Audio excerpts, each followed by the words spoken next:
Hello again guys, bit of a quick video for you today. Apologies in advance for the background noise if you can hear it. I've actually got the 3D printer running, it's over on my other desk, making some fun stuff. I'll be showing you all that stuff later. But if you've been following the channel for a while, you probably realize that I'm always on the lookout for a good pair of Bluetooth sport earbuds. I've tested quite a few different pairs in the past, and today is no exception. The folks from over at HaloMall reached out to me, it's probably been about a month ago at this point, and said, hey, we make some Bluetooth sport earbuds, you should definitely try them out. So they went ahead and sent them out. I've been using them a little bit here and there ever since, both for sport and non-sport applications, and I thought I'd tell you just a little bit about them. In the package, you're gonna find the headphones themselves. You're gonna find a USB cable, 6 different earbud tips, 2 of them that are actually on the earphones, and then 4 more that you can exchange for, and these weird little rubber triangles. And what you'll find out is if you use these, is that they actually go over the earbud itself to kind of protect it, to insulate it, and to make it a little bit grippier. And while that is a little bit of a weird mechanic to get used to at the very first, it's really not all that bad. And they look a little bit large whenever you see just that little triangle, but the rest of them kind of makes up for it because you have that relatively large thing that'll sit in your ear, but then the rest of it is teeny tiny and thin. So right now, let's see, I'll put these in my ears. They kind of flip over the ear, if you can see that.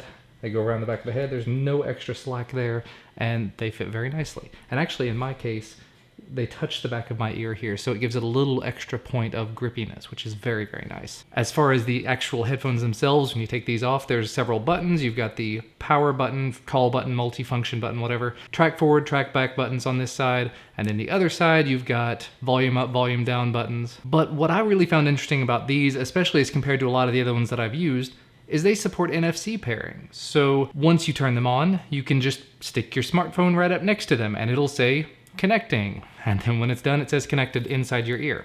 When you want to disconnect, you again swipe your phone near it, it says disconnecting. And you can pair it to 2 different devices at once, so that's very quick and very easy as opposed to holding down a button for a certain amount of time and then going into the menus and selecting this and doing that. And this NFC pairing is just the way of the future as far as I'm concerned. I know Sony does a lot of it with their cameras and they do a lot of it with their headphones.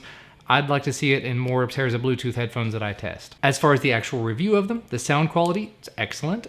These fit into your ear well enough and there's enough tension to really hold them in place there that they provide a decent amount of seal, at least for my ears. So it puts out a decent amount of bass, it's got a very good quality sound. And the battery life is supposed to last around 8 hours of just listening to music. I'm gonna be honest again, I don't use Bluetooth headphones for actually talking on the phone, so I didn't really do any testing with them that way.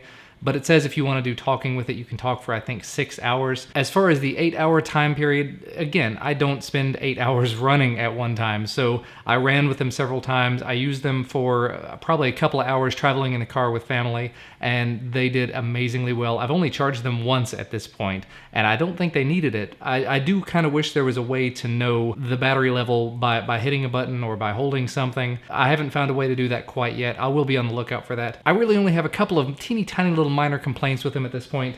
These little rubber pads, they're fine, but they're a little awkward, I guess.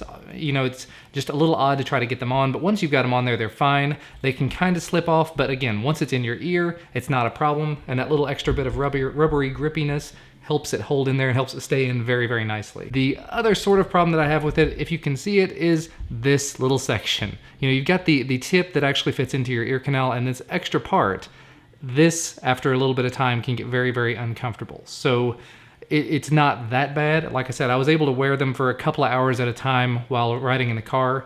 As far as running, if you're just running for 20, 30, 40 minutes, something like that, that's not gonna be a problem whatsoever. I used them to run in a 5K this past weekend. No problems whatsoever. Definitely gets the job done. So just to go ahead and wrap things up, if you're looking for a very good pair of Bluetooth headphones with good battery life, good sound, good comfort, at least as far as I'm concerned, these are definitely not a bad option. Amazon, you can find them for I think 28 or 29 bucks. I'll have the link down in the video description. You can take a look at them. But that's gonna be about all from me for today. If you like this video, thumbs up down below the video. I definitely appreciate it. And subscribe to receive more videos when they become available. Thanks so much for watching though, and I will see you next time.